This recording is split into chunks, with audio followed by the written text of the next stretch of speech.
Now, moving to the next stuff we should be looking at is chronic hypoxia in children. Okay, so I think we just define terminologies before we go into the lecture, because we'll define terminologies usually makes the lecture straightforward for us.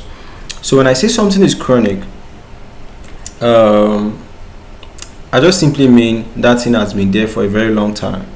Of course, anything acute within a short time, right? Chronic, very long time. Hypoxia is what? Oxygen supply is having some deficits. Do you understand? So oxygen supply is not much. You understand? So if this happens in children, how can we be able to handle it? So one of the characteristics is, if these babies are affected by hypoxia, if it gets so long, the skin will start becoming bluish. That's what we call cyanosis, right?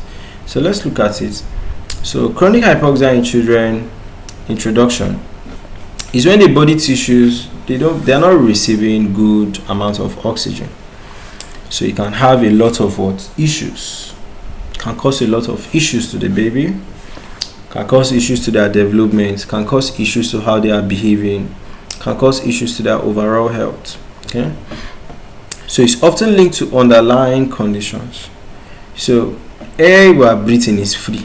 Okay, so for a baby to have little air supply to tissues, of course there's an issue beneath, do you understand, that is making those that air supply insufficient. So it could be heart issues, it could be lung issues, it could be sleep disorder, where the baby is not lying down well, so the respiratory tract happens to have a block or something. So what are the effects, all right, on development and cognition? The baby will have cognitive delays.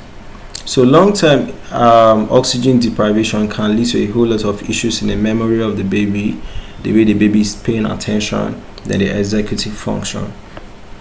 Then behavioral issues. So some children may show signs of hyperactivity, poor impulse control rather, then learning difficulties. The academic challenges, they have a whole lot of issues trying to learn things in school. So what are the common things that could cause this oxygen delivery to the tissues of baby to kind of be cut off or insufficient? It could be congenital heart defect. So congenital heart defects is what we have discussed, a lot of them. Tetralogy of Fallot, transposition of Great Arteries, a whole lot of them. Ventricular septal defects, tricuspid atresia, all of them, we have spoken about them. Then chronic lung issues. This one is an issue directly in the lungs. So the baby is having issues directly in the lungs, So they are not able to breathe properly. Again, sleep disorder, breathing, down I've explained it. Then high altitude living. So a child is living in a very a tall mountain or so, where the oxygen levels there are not really nice. So symptoms to watch out for: the baby is starting to become weak, poor stamina, the skin is now becoming blue, rapid breathing or heart rate, poor growth or weight gain, difficulties concentrating. Okay, so potential complications, that's if you leave this and it becomes an issue, due to polycythemia.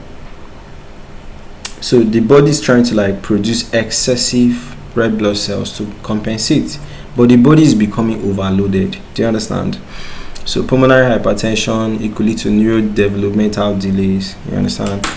So treatment is, if a baby is not having sufficient oxygen supply, it's usually caused by something, right? So advising that you actually pinpoint this thing and try to handle it. Okay. Sorry. Then supplemental oxygen. So sometimes it could be that the baby has issues with breathing, so you just directly help them with the breathing, then keep monitoring them, keep supporting them. Okay, so that's it for this.